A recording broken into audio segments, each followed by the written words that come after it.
Hey guys, I'm going to use this video as a bit of a follow-up to Arvin's video. I just want to give you some practical examples of some of these questions worked through and the way that I go about this. So some of the hardest ones that we have, I'm actually going to start with this one on the right.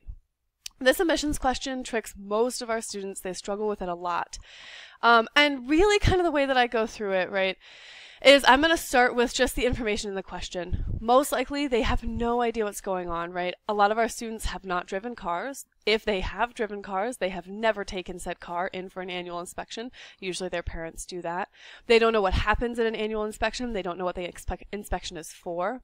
Most of the time in schools, they're not even necessarily taught government all that well, so they don't even really understand the way that the government works, right? So they don't know that there's like maybe they know of the EPA, but they don't know what the EPA does. They don't know that the EPA releases things called standards.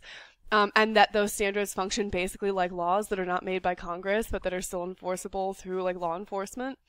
And then they don't understand like any of the concepts going on here, like, you know, what is how does a law work, right? You have a law, but just making a law doesn't necessarily mean that that everybody's going to follow that law. What's the goal of your law? If you make a law, it's because you want people to comply, right? And then, you know, how do you make people comply? And making people comply, you know, involves police force sometimes, or maybe monetary fines. But at the end of the day, there always has to be that threat of violence there, right? Because, you know, if somebody tells you, hey, you have to pay me $50, you could just say no, and then continue to say no, and then they you know, the only way they can make you do it is if they threaten you with like jail time or you know, like police intervention and things of that nature, right? So all of these things that are coming into it, it's a lot of stuff that is behind here, right? So what I like to do is I like to take the student as much outside of the question as possible. They are frustrated with this question. They're angry at it. They're angry at you. Step away from the question for a second. Just say, okay, well, let's talk about some things, right? Let's talk about some things. And then really just get into, you know, we're exploring human motivation and interactions, right?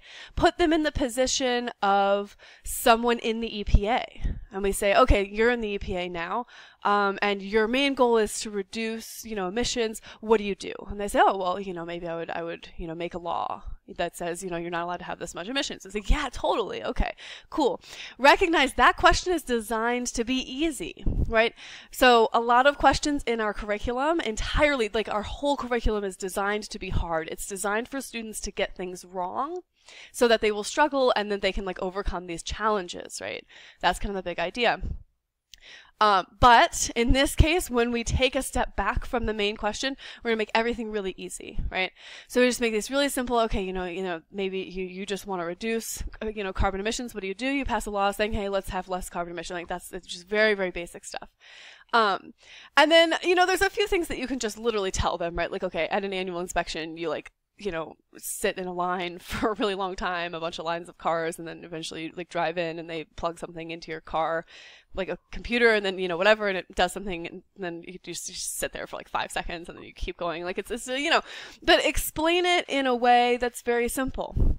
Explain it in a way that they can understand, right? They don't really care about like all the technical jargon. Just literally, like, I love to talk about it in that way of like, yeah, you literally drive your car up and you sit in a line of cars for a while, and then you drive up some more and you sit in a line of cars some more, because they understand the concept of waiting in a line, right? And then they can kind of get to this idea of like, maybe an annual inspection isn't a thing that people like doing, right? Because most students don't even realize that it's a thing that people don't want to do, and therefore a thing that you would need to have, you know, laws or standards and whatever like in place and all that sort of stuff.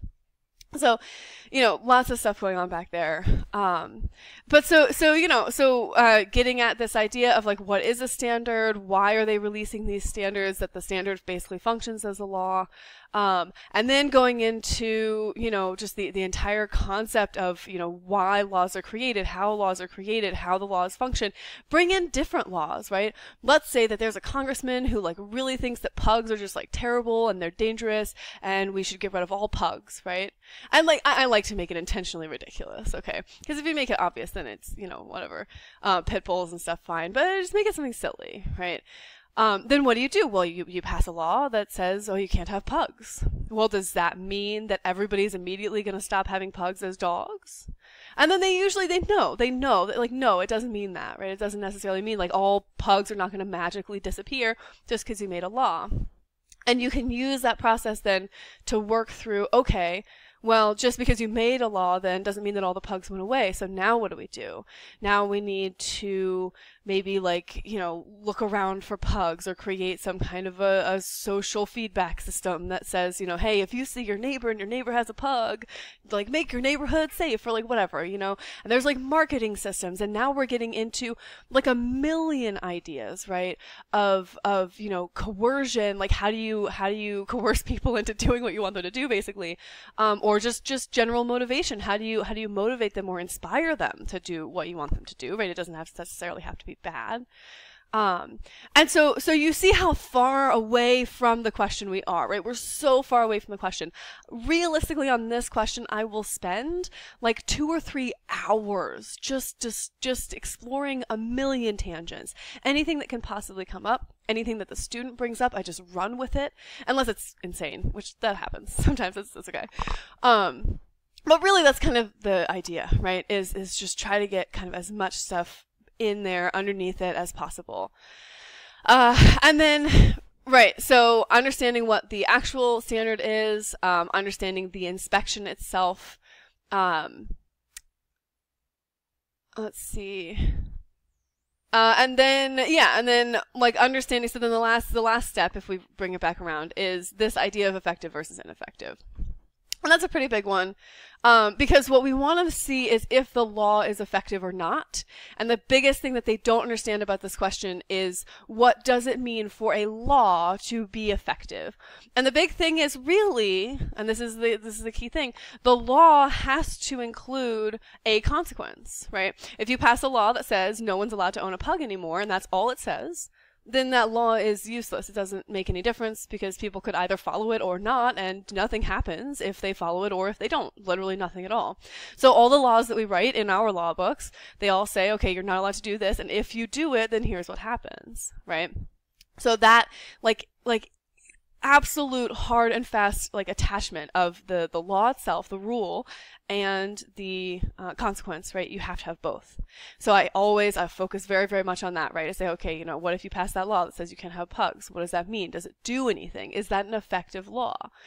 Sometimes I'll tell my students, you know, hey, what if I told you that you're never allowed to wear the color blue again? Would you just stop wearing the color blue? No. They say usually no. What if I told you that if you ever wear the color blue ever again, I'm going to tell your mom, and then your mom's going to ground you for a month? Well, then would you wear blue? And they're like, yeah, probably I would not wear blue, right? And sometimes they'll get into an argument of like, well, what if my mom doesn't listen to you? It doesn't matter, right? It's this kind of like idea behind it. Most of the time, students will be a little bit amenable to the ideas. So you have this concept, right? What's the difference between a rule and a rule with consequences, right? A rule with consequences can be effective or it can be ineffective depending on the consequences, right? So then I might give another example. What if I say, if you ever wear blue, I'm going to tell you that I don't like your shirt. Are you going to wear blue? Well, they probably don't really care, right? So yeah, I'll probably wear blue and, you know, it's fine. And so you have this idea then of effective versus ineffective consequences, right? So the important part of the standard or the important part of the law is the consequences, not the law itself, right? Now we're getting into this second level. So lots of stuff going on here. Just to jump over really fast, one of the other ones that a lot of people have a lot of trouble with is this peat harvesting one. For this one, I, again, am diving as deep as I possibly can, right? So understanding the concepts of harvesting, understanding the concepts of like what is an ecological balance, what does that mean? What does it mean for something to be out of balance, right? A lot of times things are defined by their opposite. So if a student has trouble telling like what is ecological balance, well, what is ecological imbalance? A lot of times they'll have an easier time of that, and then they can, you know, go further. If we keep going, threatened by contamination. This question in particular talks about just this sort of like very, very general like vagueness, right? So I'll talk about, well, how does the entire, you know, world work all of the time? And then, you know, compare that to this. One of the other ones talks about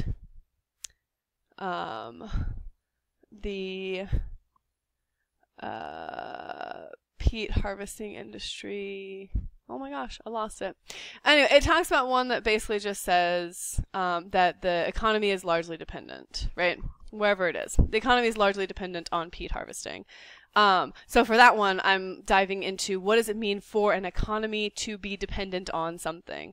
And then we're going to talk about jobs, and then we're going to talk about, you know, how jobs are super important, and almost everything is always centered around jobs, right? Every law, everything, all of the subsidies, all of the things that we create, it's all constantly centered around jobs. Lots of things come back to jobs, right? Every presidential election, always about jobs. Really stress the importance of jobs. Now they can actually understand, okay, when this thing says, you know, this economy is largely dependent on, you know, whatever, this like production, that means that there's like maybe, you know, an entire country where like 75 to 80% of the people, that's what their job is. Most of the students don't get that at all. They don't understand what it means for an economy to be largely dependent on, right? Because those are just words. It's just words, and we understand. Okay, like dependent means like it's maybe a bad thing, sort of. I don't know, but it's just like a next level, right? So really, always kind of trying to get on the ground with these ideas and try to understand what does that look like from one person to another. What does that look like on a day-to-day interaction? Just a couple of specific examples here. This video is already very long, so I'm going to stop now. Let me know if you have any questions.